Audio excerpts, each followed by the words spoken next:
With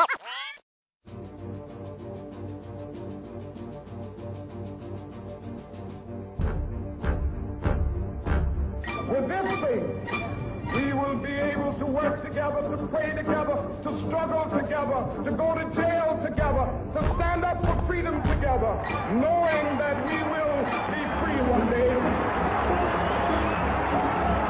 In the 1960s, Martin Luther King sparked the civil rights movement in the United States. I was committed to what Luther King was doing, so I decided we'd do something here about it, because this was a de facto segregationist city. In those years, it was rampant.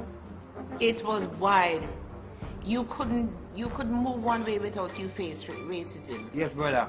We would look down on, in simple term. We would look down on, you know, as nobody. Black people couldn't get a proper job in Bristol here because of racial prejudice. We used to call it color bar. I decided that I would go for drawing attention to racism, taking on the Bristol Bus Company, because it was the most powerful employer in the city at that time. I mean, you come to look at it this way, when old Beeching drops his arch, there ain't going to be enough work for the whites, let alone the blacks. We got enough, our job now, to get a working wage. If we don't get our bit of overtime, we can't live. If they come down here, they'll work all hours God give them. They were just saying, you don't want blacks, you don't have them, we don't have them. We should all be out of work if they start coming on, they'll start ruling the country before long, won't they? What would you think about coloured people coming to work on the buses? I don't like the idea very much. Why not? I wouldn't like to work with them at night. There was no law against racial discrimination. No, you weren't protected by laws. There weren't any. Well, I think majority of them are just ignorant. This is and always has been a white man's country. Therefore, I'm sick of the arrogant attitude of coloured people in this country. There's a problem of unemployment at present, and if coloured people are employed on public transport, I will walk before I use them. So when I began the campaign, I asked Guy Bailey if I could use him to open up the debate and see if I could get him a job on the buses. He said he would. And so I set up an interview with the management. Personally, I couldn't see it working out. It might, but it does in other towns, but I don't think it would in Bristol, because I think the racial feeling is worse here than in any other town. Having already spoken to the director of the bus company to say, we got some, have you got any vacancies? He said, we've got plenty, so bring Guy Bailey out, we should be very happy. They didn't know we were two black people on that phone. Okay. And so Guy Kate went in. Mr. Bailey's here, but he's a black.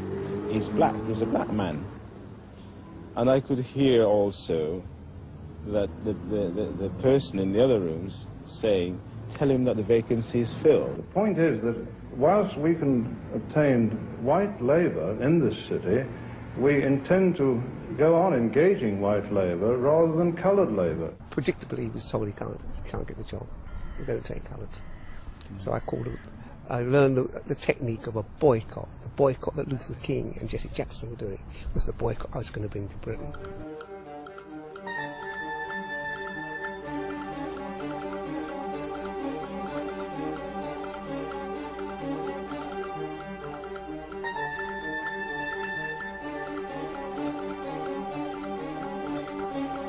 Don't use it. Don't use that facility. Leave it alone. The bus boycott brought together blacks and whites in a fight against racism. The protest became part of a much wider movement. First time a Prime Minister in this country has actually supported a black-led campaign against racism.